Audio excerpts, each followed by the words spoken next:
ఓ మహిళపై అత్యాచారం, ఆ తర్వాత హత్య కేసు ఒడిశా రాష్ట్ర హోంశాఖ మంత్రి మెడకు చుట్టుకుంది. ఆయన ఇంటిపై విద్యార్థులు కోడిగుడ్లతో దాడి చేశారు. ప్రతిపక్షాలు కూడా మంత్రి రాజీనామాకు డిమాండ్ చేశాయి. సస్పెన్స్ థ్రిల్లర్ను తలపించే ఆ మిస్టరీని చూద్దాం. ఒడిశా కలహందీలోని మహాలింగ్లో ప్రఖ్యాత సన్షైన్ ఇంగ్లీష్ మీడియం స్కూల్ ఉంది. ఈ స్కూల్కు మంచి పేరు ప్రఖ్యాతలు ఉన్నాయి. మంచి విద్యను అందిస్తారని పేరెంట్స్ కూడా సంతృప్తిని వ్యక్తం చేస్తారు. ఫీజులు సైతం వేలల్లో వసూలు చేస్తారు. పైగా ఆ పాఠశాలకు ఆట స్థలం కూడా కావాల్సినంత ఉంది. ఇప్పుడు ఏకంగా చిన్న స్పోర్ట్స్ స్టేడియం కూడా నిర్మిస్తూ ఉన్నారు నిర్వాహకులు. ఈ స్కూల్లో మమితా మెహర్ అనే ఒక యువ టీచర్ పనిచేస్తుంది. ఆమె మొదట్లో చిన్నపిల్లలకు పాఠాలు బోధించేవారు. ఆమె స్కిల్స్తో పాటు కష్టపడే తత్వం చూసి ఏకంగా హాస్టల్ వార్డెన్కు మమితను ప్రమోట్ చేశారు. అయితే ఈ ప్రమోషన్పై మమిత కూడా షాక్ అయింది. ఇది రిస్క్తో కూడుకున్న పోస్ట్. పైగా రోజుకు 18 గంటలు పని చేయాలి, కానీ జీతం కూడా అలాగే ఇస్తారు. అయితే ఈ పోస్టులోకి మమిత ఎందుకు సడన్గా వెళ్ళిందో స్కూల్లో పనిచేసే టీచర్లందరికీ తెలుసు. కానీ పాపం ఆ విషయం మమితకే తెలియదు. తన డ్యూటీ తాను మాత్రమే చేయడం మమితకు తెలుసు. మరే విషయాలు పట్టించుకోదు. గాసిప్స్ కానీ బూతు విషయాలు కానీ ఏవి కూడా మమితకు తెలియదు.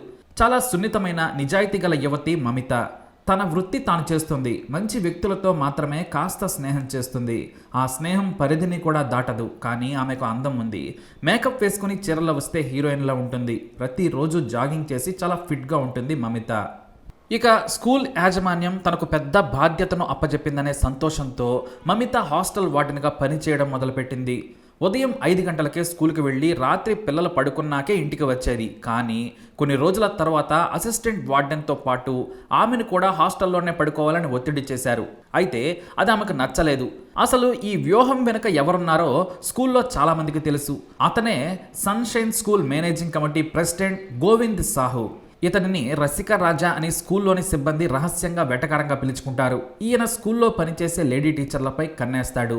తన దారిలో ఎవరొస్తారో చూస్తాడు. వారి మాటలను బట్టి ఎవరిని గోకొచ్చు, ఎవరిని గోకొద్దు అనేది లెక్కలు వేసుకుంటాడు. అలా ఒక్కొక్కరిని పార్టీ పేరుతోనో లేదంటే జీతం పెంచుతామనో అందమైన లేడీ టీచర్లను స్కూల్లోనే ఉన్న తన స్పెషల్ రూమ్కి పిలిపించుకుంటాడు. తన దారిలో వచ్చే వారితో స్కూల్లోని తన ఆఫీస్ గదిలోనే సరసాలు ఆడి శృంగారం జరుపుతూ ఉంటాడు. ఇతని చేష్టలు తెలియక కొత్త వారు వస్తూనే ఉంటారు. ఇక డబ్బు కోసం, జీతం కోసమే కాదు, ఎంజాయ్ చేద్దామనుకునే లేడీ టీచర్లు గోవింద్ స్టేటస్ చూసి పడిపోతూ ఉంటారు. దీంతో తన బెడ్ మీదకు వచ్చే టీచర్లకు స్పెషల్ ట్రీట్మెంట్ ఉంటుంది. మరికొంతమంది టీచర్లు సరిగ్గా డ్యూటీ చేయకున్నా ఎక్కువ జీతాలు తీసుకుంటుంటారు.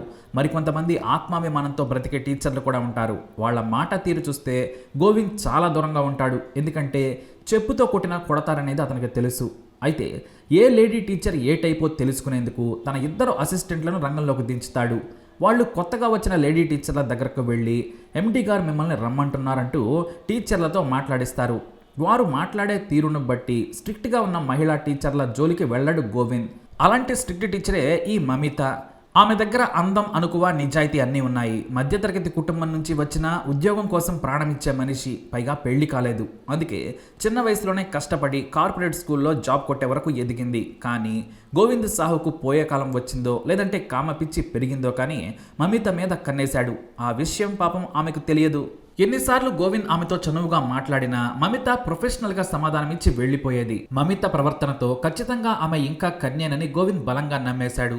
అందుకే హాస్టల్లో ఉంచి చీకటి పడే వరకు స్కూల్లోనే ఉండమని తన గదికి పిలిపించుకున్నా సరే అతను అడిగిన ప్రశ్నలకు నిమిషంలో సమాధానం చెప్పి వెళ్లిపోయేది. బాస్గానే గోవింద్ను చూసేది. కానీ ఈ కామపిశాచికి మమితను అనుభవించాలనే కోరిక రోజు రోజుకి పెరిగిపోతుంది. మమిత లాంటి కన్యను అనుభవించాలనుకున్నాడు. ఇతనికి సొంత తమ్ముడున్నాడు. అతను కూడా జూనియర్ కామపిశాచి. అన్న కోసం టీచర్లతో మాట్లాడి శృంగారం కోసం పంపిస్తుంటాడు. ఛాన్స్ ఉంటే తాను అనుభవిస్తాడు. వీడో రకం, ఆడో రకం. అయితే ఈ గ్యాప్లో మమితతో చనువు తీసుకుని మాట్లాడాడు గోవింద్ సాహు తమ్ముడు. వెంటనే మరో ఆలోచన లేకుండా బాసు అయితే స్కూల్ వరకే, నాతో సరిగ్గా మాట్లాడటం నేర్చుకో, లేదంటే నేను నేర్పిస్తానని రెబల్లా సమాధానం ఇచ్చింది మమిత. దీంతో ఎండి తమ్ముడు సుస్సు పోసుకున్నాడు. ఇదే విషయాన్ని తన అన్నకు కూడా చెప్పాడు. నీకు ఎంత కావాలన్నా సరే మమిత దొరకదు, ఆమెను వదిలేయి. నీకు కావలసినంతమంది టీచర్లు ఎప్పుడు పిలిస్తే అప్పుడు వస్తారు కదా అన్నాడు. అయితే కొంతమంది టీచర్లు స్కూల్లో పని చేయకుండా వేరే స్కూల్లో పనిచేస్తూ గోవింద్తో అక్రమ బంధం కొనసాగించేవారు. ఎందుకంటే బయట ఉండి చేస్తే పరువు నిలబడుతుందనేది వారి ఆలోచన. కానీ ప్రతిసారి కొత్త బ్యూటీతో ఎంజాయ్ చేయాలనేది అతనికి పిచ్చి. తాను ఏ వృత్తిలో ఉన్నానో అనే విషయం కూడా మరిచిపోయాడు గోవింద్. ఇక మమిత ఎండి తమ్ముడి మాటల తర్వాత తాను హాస్టల్లో పనిచేయనని చెప్పి మళ్ళీ టీచర్గా పనిచేయడం మొదలుపెట్టింది మమిత. ఇక మమితను బలవంతం చేసైనా అనుభవించాలి అనుకుని గోవింద్ ప్లాన్ చేశాడు. అటెండర్గా పనిచేసే తన అసిస్టెంట్తో కలిసి మమితను పిలిపించి అనుభవించాలనుకున్నాడు. ఆ తర్వాత ₹1,00,000 మొహాన కొడితే తీసుకుని వెళ్ళిపోతుందని చీప్గా ఆలోచించాడు. కానీ మమిత క్యారెక్టర్ కోసం ప్రాణాలిచ్చే టైపు. ₹1,00,00,000 ఇచ్చినా సరే గోవింద్ దగ్గరకు వెళ్ళదు. ఇది తెలియకుండా ఒక మహిళా క్యారెక్టర్ను తక్కువ అంచనా వేశాడు గోవింద్. అక్టోబర్ 8, 2021 సాయంత్రం అర్జెంటుగా స్కూల్కు రావాలని మమితను పిలిచాడు గోవింద్. హాస్టల్ లెక్కలు సరిచేయాలి, నువ్వు ఉన్నప్పుడు కొన్ని లెక్కలు మిస్ అయ్యాయి, రమ్మన్నాడు. కానీ తాను ఇంటికొచ్చాను, నేను రాలేనని చెబితే కారు పంపిస్తానన్నాడు గోవింద్. స్కూల్ సమయం కానప్పుడు కారులో వెళితే తప్పుగా అనుకుంటారని, అవసరం లేదని చెప్పి మరీ బస్సులోనే వెళ్ళింది. తన ఇంటి నుంచి స్కూల్కు కేవలం 8 కిలోమీటర్ల దూరం.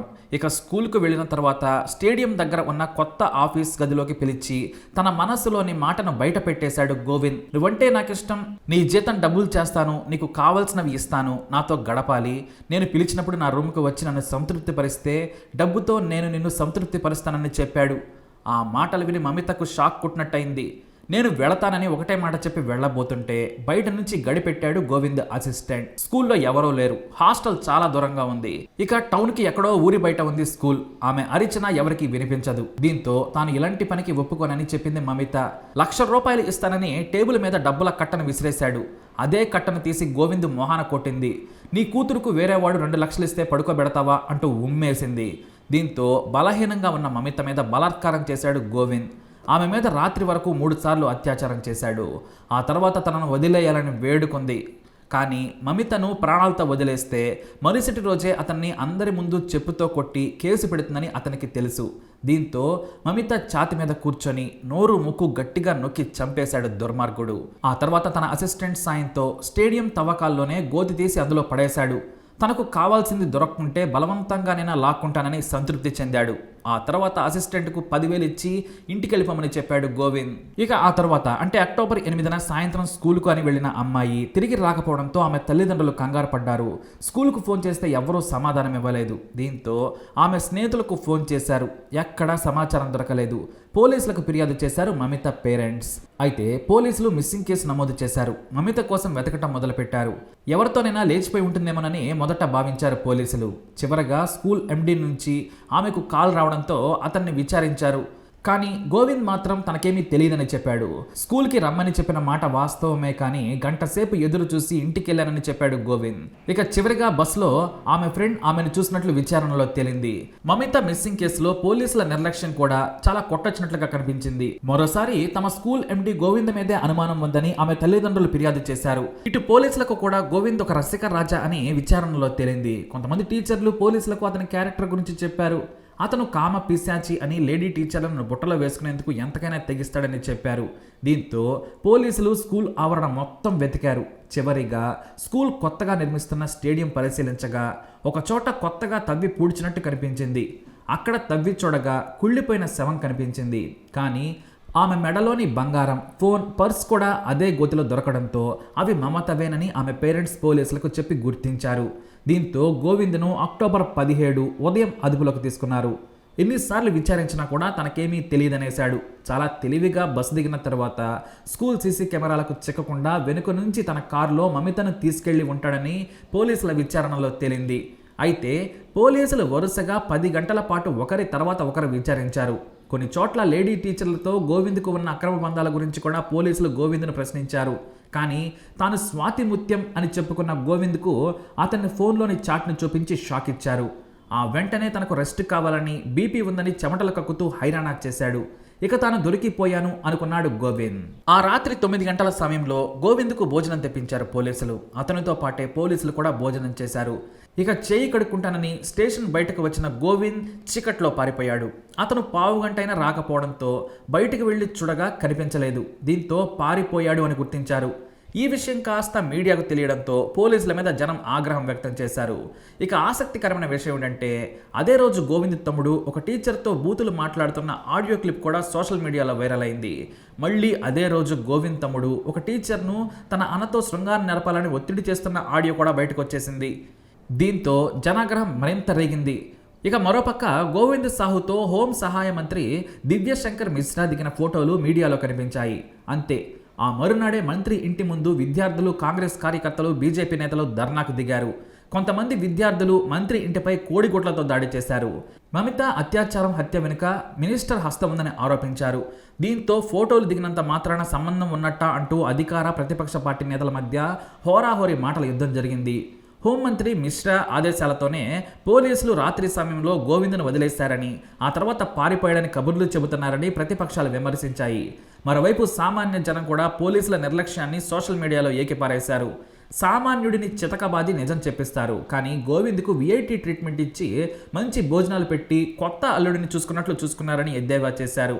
అదే ఒక జేబు దొంగ 100 రూపాయలు దొంగిలిస్తే కుక్కను కొట్టినట్లు కొడతారు, కానీ ఒక అమాయకురాలపై అత్యాచారం చేసి చంపిన దుర్మార్గుడికి మాత్రం మెత్తటి కుర్చీ వేసి ఏసీలో భోజనాలు పెట్టి తప్పించారని ఫైర్ అయ్యారు. దీంతో డీజీపీ రంగంలోకి దిగడంతో తెల్లారేసరికి తన చెల్లెలి ఇంట్లో నక్కిన గోవింద్ను అరెస్టు చేశారు పోలీసులు. ఆ తర్వాత ఇక పోలీసులు తమ పవర్ను చూపించి గోవింద్ను లోపలేశారు. ఇక పోలీసులకున్న ఏకైక సాక్ష్యం అతనే చంపాడు అనడానికి గోవింద్ అసిస్టెంట్ మాత్రమే ఉన్నాడు.